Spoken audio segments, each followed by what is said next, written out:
Hi viewers, welcome to our channel. ఈరోజు మనం ఎన్టీపీసీలో officer job కోసం అయితే నోటిఫికేషన్ రిలీజ్ అయింది. దానికోసం ఇప్పుడు చూసేద్దాం. అండ్ అదేంటి, National Thermal Power Corporation Limited ఎన్టీపీసీలో ఆఫీసర్ జాబ్స్ కోసం నోటిఫికేషన్ రిలీజ్ చేశారు. అండ్ ఈ జాబ్లో కొన్ని జాబ్స్ అయితే నార్మల్ డిగ్రీ అండ్ మరికొన్ని జాబ్స్ అయితే బీఈ ఆర్ బీటెక్ అంటే ఇంజనీరింగ్ చేసిన అభ్యర్థులు అప్లై చేసుకునే అవకాశం అయితే ఉంది ఈ జాబ్ కోసం. అండ్ అసిస్టెంట్ ఆఫీసర్ ఈ జాబ్ నోటిఫికేషన్ అయితే ఎటువంటి వర్క్ ఎక్స్పీరియన్స్ అవసరం లేదు అని చెప్తున్నారు. అండ్ బేసిక్ పే అయితే వచ్చేసి 30,000 ఉంది. అండ్ ఇంకా అలవెన్సెస్ అన్నీ కలుపుకుంటే మనకి 60,000 వరకు వచ్చే అవకాశం అయితే ఉంది. అండ్ ఈ జాబ్ వచ్చేసి మనకి ఆంధ్ర తెలంగాణ స్టేట్స్లో ఉన్న అన్ని మేల్ అండ్ ఫీమేల్స్ అందరూ కూడా ఈ జాబ్ కోసం అయితే అప్లై చేసుకోవచ్చు అని చెప్తున్నారు. అండ్ బేసిక్లీ ఇవన్నీ కూడా పర్మనెంట్ గవర్నమెంట్ జాబ్స్, ఎటువంటి contract based and out sourcing and fixed term ఇలాంటి జాబ్స్ అయితే అస్సలు కాదు. ఇవి టోటల్గా పర్మనెంట్ గవర్నమెంట్ జాబ్స్. అండ్ మీరు ఈ జాబ్లో జాయిన్ అవ్వాలి అనుకుంటే జాయిన్ అయిన వెంటనే అయితే ఈ జాబ్ అయితే పర్మనెంట్ చేస్తారు. మీకు ఇక్కడ అలానే ఉంది, ఇది జాయిన్ అయిన వెంటనే పర్మనెంట్ చేస్తారు. అండ్ ఎన్టీపీసీతో పాటు ఎస్ఏఎల్ పవర్ కంపెనీ ఈ రెండు కంపెనీలు కలిసి అయితే ఈ నోటిఫికేషన్ రిలీజ్ చేశారనమాట. అండ్ ఈ జాబ్ చేయడానికి క్వాలిఫికేషన్ ఏంటి, ఈ జాబ్ కోసం ఎలా అప్లై చేసుకోవాలి, ఈ జాబ్కి ఏజ్ ఎంత ఉండాలి, అండ్ ఇక్కడ సెలక్షన్ ప్రొసీజర్ ఎలా ఉంటుంది, అండ్ శాలరీ ఎంత ఉంటుంది, ఇవన్నీ అనేది ఈ వీడియోలో మనం క్లియర్గా చూసేద్దాం. అండ్ నెక్స్ట్ వచ్చేసి ఓబీసీ, ఎస్సీ, ఎస్టీ, పీడబ్ల్యూడిసి ఇలా ఏ విధమైన రిలాక్సేషన్ అయితే ఈ జాబ్ కోసం లేదు. సో పోస్టులన్నీ అన్రిజర్వ్డ్ కేటగిరీ కిందే ఉన్నాయి. సో ఇది ఒకటి గుర్తుపెట్టుకోండి. అండ్ ఎవరైనా కూడా ఈ పోస్ట్ కోసం అయితే అప్లై చేసుకోవచ్చు. అండ్ మీరు ఆన్లైన్లో అప్లై చేసుకున్నప్పుడు తప్పనిసరిగా ఇక్కడ ఉన్న డాక్యుమెంట్స్ అన్నీ అప్లోడ్ చేయాలి అని మెన్షన్ చేశారు. సో ఆ డాక్యుమెంట్స్ ఏంటో ఇప్పుడు మనం చూసేద్దాం. సో ఇక్కడ డాక్యుమెంట్స్ ఏమున్నాయి అంటే 10th క్లాస్ మార్కుల list and date of birth proof and Aadhaar card and PAN card and మీరు details of engineering degree consolidated mark sheets and transcript and all semester mark sheets and degree clearly indicated aggregated 60% marks అయితే అన్నాం కదా మనం, సెమిస్టర్లో pass అయిన marks list and PG degree or PG diploma or MSc or MTech for assistant officer environment management. So and safety diploma for assistant officer safety. So ఇక్కడ వీళ్ళు mention చేసిన documents అన్నీ కూడా మీరైతే అప్లై చేసినప్పుడు తప్పనిసరిగా ఇవన్నీ కూడా మీరు ఆన్లైన్లో అప్లోడ్ చేయాల్సి ఉంటుంది. అండ్ నెక్స్ట్ వచ్చేసి అండ్ ఇక్కడ జాబ్ వేకెన్సీస్ ఏంటి అని చూసుకుంటే అసిస్టెంట్ ఆఫీసర్ ఎన్విరాన్మెంట్ మేనేజ్మెంట్ దానికోసం క్వాలిఫికేషన్ ఏముంది అంటే graduate engineering in environment with at least 60% marks. So 60% marks అయితే ఉండాలి అంటున్నారు.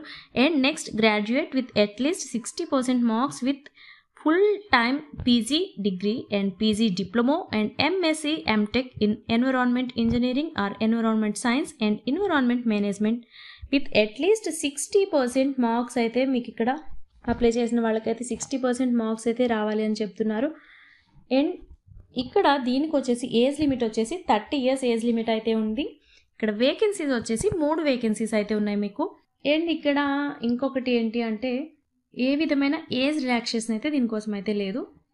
అండ్ నెక్స్ట్ పోస్ట్ వచ్చేసి అసిస్టెంట్ ఆఫీసర్ సేఫ్టీ. సో దీనికోసం అయితే full time engineering degree in medical are electrical or electronics or civil and production or chemical or construction or instrumentation from recognized university or institute with 60% then marks with diploma and or advanced diploma or PG diploma in industrial safety from Central Labour Institute, Regional Labour Institute of India.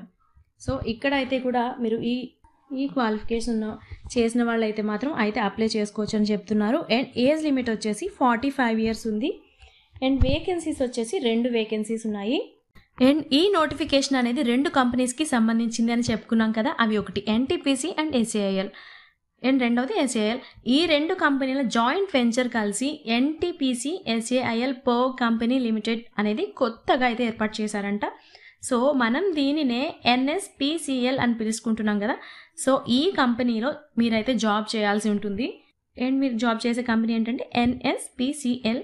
So మీరు ఈ నోటిఫికేషన్స్కి apply చేయాలి అనుకుంటే మీకు ముందు ఒక important update అయితే తెలుసుకోవాల్సి ఉంది. ఆ అప్డేట్ ఏంటి ఇప్పుడు మనం చూసేద్దాం. అదేంటంటే సర్వీస్ అగ్రిమెంట్ బాండ్. ఈ సర్వీస్ అగ్రిమెంట్ బాండ్ ఏంటి అంటే మీరు ఈ కంపెనీలో జాబ్లో జాయిన్ అయితే మిమ్మల్ని వెంటనే అయితే పర్మనెంట్ చేస్తారు. అండ్ 4 years మేమైతే ఇదే కంపెనీలో జాబ్ చేస్తాము. అండ్ ఈ జాబ్ కనుక మేము 4 years కన్నా ముందే వెళ్ళిపోవాలి అనుకుంటే కనుక అది జనరల్ కేటగిరీ వాళ్ళైతే ఒక 5 lakhs అయితే వాళ్ళకి రిటర్న్ పేమెంట్ ఇవ్వాల్సి ఉంటుందంట. అండ్ ఎస్సీ ఎస్టీ పీడబ్ల్యూడి వాళ్ళైతే 2,50,000 అయితే వాళ్ళకి రిటర్న్ పే చేయాల్సి వస్తుంది. అలా అని మనం సర్వీస్ అగ్రిమెంట్ బాండ్ ముందే రాయాలి అని ఇక్కడ క్లియర్గా నోటిఫై చేశారు. ఇక్కడ క్లియర్గా మెన్షన్ చేసిన దాన్ని మీరు ఒకసారి ఫస్ట్ దానికోసం అయితేనే ఈ అప్డేట్ని చెప్తున్నాం. ఎందుకు ఈ అప్డేట్ ఫస్టే చెప్తున్నాం అంటే మీకు ఈ జాబ్ చేయడానికి కుదురుతుందో లేదో అని ఆలోచించుకుని అప్లై చేసుకోవడానికి మీకు ఒక ఐడియా అయితే వస్తుంది కదా. అంటే మీరు ఈ నోటిఫికేషన్ కోసం వేరే ఏదైనా మీ ప్యాషన్ ఉంటుంది, మీ ప్యాషన్ కోసం వేరే ఏదైనా ప్రొఫెషన్ కోసం ట్రై చేస్తున్నట్లయితే ఈ 4 years తర్వాత దానికోసం వెళ్ళాలి. అంతే తప్ప ఈ 4 years లోపల ఎక్కడైనా ఈ జాబ్ వదిలేసి వెళ్ళాలి అనుకుంటే ఇంత అమౌంట్ ఒకేసారి చూసుకోవాలి అంటే మనకి కష్టమైపోతుంది. సో మీకు ఈ జాబ్ సెట్ అవుతుంది అనుకుంటే కనుక ఈ జాబ్కి అయితే అప్లై చేసుకోండి. అండ్ కాదు 4 years మేము ఒకటే చోట వర్క్ చేయలేము, అండ్ మీరు ఆల్రెడీ ఏదైనా వర్క్లో రన్ అవుతూ ఉండి ఏదో టెంపరీగా ఒక 1 year చేద్దాం, ఒక 6 months చేద్దాం అట్లా అనుకుని ఈ జాబ్ చేద్దాం అనుకుంటే మాత్రం మీరు ఈ జాబ్కి అప్లై చేయకుంటేనే మంచిది. సో ఇప్పుడు మనం వేకెన్సీస్ ఏంటో చూసుకున్నాం, దానికి ఉండవలసిన క్వాలిఫికేషన్స్ ఏంటో చూసుకున్నాం, అండ్ ఏజ్ రిలాక్సేషన్ ఆ డీటెయిల్స్ అన్నీ తెలుసుకున్నాం, అండ్ మనం అప్లోడ్ చేయాల్సిన డాక్యుమెంట్స్ ఏంటో కూడా తెలుసుకున్నాం కదా. సో నెక్స్ట్ వచ్చేసి మనం ఈ సెలెక్షన్ ప్రొసీజర్, ఈ జాబ్ కోసం మీకు సెలెక్షన్ ప్రొసీజర్ అనేది ఎలా ఉంటుందో ఇప్పుడు చూద్దాం. సో ఇదేంటి అంటే ఇక్కడ సెలెక్షన్ ప్రొసీజర్ ఎలా ఉంది అంటే ఎలిజిబుల్ క్యాండిడేట్స్ ఇక్కడ 2 ఇది వచ్చేసి all India based online test. ఇక్కడ ఎలిజిబుల్ క్యాండిడేట్స్కి 2 partsకి అయితే డివైడ్ 2 partsకి అయితే ఉంటాయి. ఒకటి వచ్చేసి సబ్జెక్ట్ నాలెడ్జ్ టెస్ట్ అండ్ సెకండ్ది వచ్చేసి ఎగ్జిక్యూటివ్ యాప్టిట్యూడ్ టెస్ట్. సో ఈ 2 టెస్ట్లు కూడా మీరు సెపరేట్గా అయితే క్వాలిఫై అవ్వాల్సి ఉంటుంది. అండ్ మెరిట్ ఆధారంగా అయితే పోస్టులను తీస్తారు అని చెప్తున్నారు ఇక్కడ. సో నెక్స్ట్ వచ్చేసి మీరు ఇంజనీరింగ్ లేదా డిగ్రీలో ఏది చదివారో అది చదివి ఏ సబ్జెక్ట్ అయితే చదివారో దాని మీద అయితే మీకు ఎగ్జామ్కి సిలబస్ అయితే ఉంటుంది. సో మీరు ఆ సిలబస్ అయితే ఫాలో అయితే సరిపోతుంది. అండ్ నెక్స్ట్ వచ్చేసి ఎగ్జామ్ సెంటర్స్ వచ్చేసి మీకు 4 ఎగ్జామ్ సెంటర్స్ అయితే ఇచ్చారు. అవి ఒకటి ఢిల్లీ, అండ్ సెకండ్ వచ్చేసి బెంగళూరు, అండ్ థర్డ్ వచ్చేసి రాయ్పూర్, అండ్ 4th కోల్కతా. ఈ 4 సెంటర్స్ అయితే ఎగ్జామ్ సెంటర్స్కి ఇవ్వడం జరుగుతుంది. సో మీరు నియర్ బైగా ఏ సెంటర్ అయితే ఉంటుందో మీరు ఆన్లైన్లో అప్లై చేసుకున్నప్పుడు ముందే చూస్ చేసుకుని అప్లై చేసుకోవచ్చు. సో ఈ వేకెన్సీస్ అన్నీ కూడా అన్రిజర్వ్డ్ కేటగిరీలోనే ఉన్నాయి. సో ఏ కేటగిరీ వాళ్ళైనా ఈ జాబ్ కోసం అయితే మీరు డెఫినెట్గా అప్లై చేసుకోవచ్చు. అండ్ నెక్స్ట్ వచ్చేసి శాలరీ, బేసిక్ పే వచ్చేసి 30,000 అంటున్నారు. అండ్ ఆల్ అలవెన్సెస్ అన్నీ కలిపి 60,000 వరకు వస్తుంది అయితే ఇక్కడ మెన్షన్ చేశారు. అండ్ నెక్స్ట్ వచ్చేసి placement and place of posting అంటే ఆల్ ఇండియాలో ఎక్కడైనా పోస్ట్స్ వచ్చే ఛాన్స్ ఉంది మీకు. సో ఎవరైనా అప్లై చేసుకోండి. అండ్ హెల్త్ ఇక్కడ ఒకటి మెన్షన్ చేశారు, హెల్త్ అనేది అయితే బాగుండాలి అంటున్నారు. అండ్ ఆల్సో మనం మెడికల్ సర్టిఫికేట్ కూడా సబ్మిట్ చేయాల్సి ఉంటుంది అని క్లియర్గా అయితే మెన్షన్ చేశారు.